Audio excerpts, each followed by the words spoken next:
அந்த அறிவிப்போல் அன்ப தருவாளே சின்ன அறிவிப்பும் இன்று சுடுவாளே நீயும்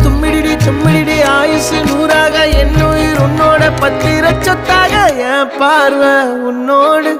உன் பொம்மை கண்ணோடு பேசாமல் விண்ணோடு நாம் மிதந்து போவோம் காதாரா அடியானாலும்